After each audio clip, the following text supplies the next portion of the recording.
Good morning students. लघु उत्तरीय प्रश्नों में कल हमने पहले 2 प्रश्न किए थे, आज हम तीसरा प्रश्न करेंगे। भारतवर्ष में कानून को किस रूप में देखा जाता है। पाठ में भी हमने इस चीज़ को पढ़ा था कि भारतवर्ष में कानून को धर्म के रूप में देखा जाता है। तो इस प्रश्न का उत्तर यही बनेगा, भारतवर्ष में कानून को धर्म के रूप में देखा जाता है, क्योंकि ये लघु उत्तरीय प्रश्न है।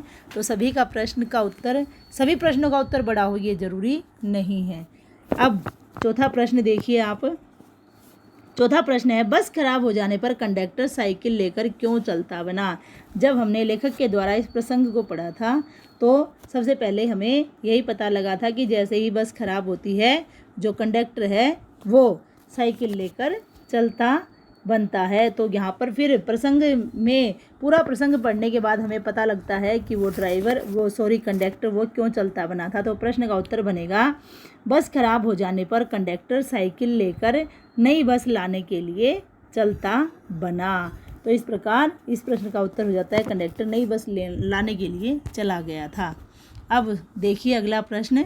5वां प्रश्न है हमारा, कुछ यात्री बस ड्राइवर को मारने के लिए क्यों उतारू थे। जब कंडक्टर साइकिल लेकर चला जाता है तो बाकी यात्री उस ड्राइवर को मारने के लिए तैयार हो जाते हैं, क्योंकि उन्हें ड्राइवर के ऊपर शक हो गया था कि ये डकैत या लूटने वालों से मिले हुए हैं और सुनसान जगह पर बस रोककर सारा सामान यहाँ पर यात्रियों को लुटवाने के बाद ये चले जाएंगे। इसलिए वो सभी ड्राइवर को मार पीट कर पूछना चाहते थे कि क्या तुम्हारा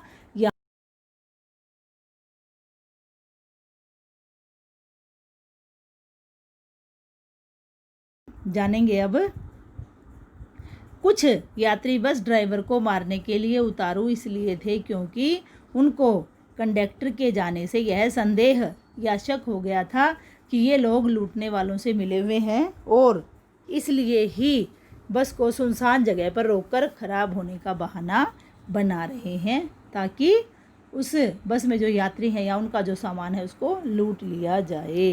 तो इस प्रकार हमारे 5वें प्रश्न का उत्तर यहाँ पूरा हो जाता है। अब 6वां प्रश्न देखिए, यह थोड़ा इम्पोर्टेंट भी प्रश्न है आपका। क्या निराश हुआ जाए पाठ पढ़ने के बाद आप अपने आप में क्या परिवर्तन लाना चाहेंगे।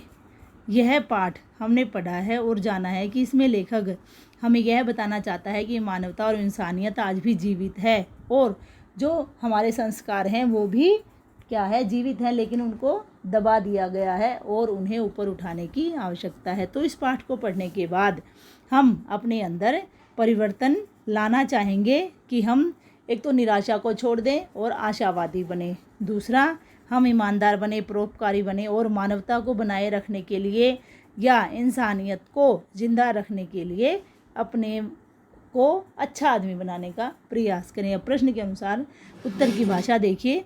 क्या निराश हुआ जाए पाठ पढ़ने के बाद हम अपने आप में सबसे पहले निराशा की बजाय आशावादी बनने का परिवर्तन करना चाहेंगे। सबसे पहले हमें आशावादी बनना होगा, क्योंकि हम सभी निराशा को लेकर जी रहे हैं कि कोई भी कार्य नहीं हो सकता है या नहीं होगा। इसके साथ ईमानदार बनना पड़ेगा, परोपकारी बनना पड़ेगा और मानवता को बनाए रखने अथवा इंसानियत का भाव रखने वाले आदमी बनने का प्रयास करेंगे हम स्वयं।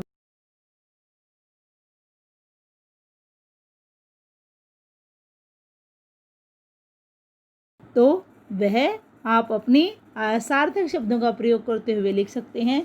तो आज हमारे लघु उत्तरीय प्रश्न पूरे हो जाते हैं। कल हम इससे आगे के दीर्घ उत्तरीय प्रश्न करेंगे। आपका दिन शुभ हो। धन्यवाद।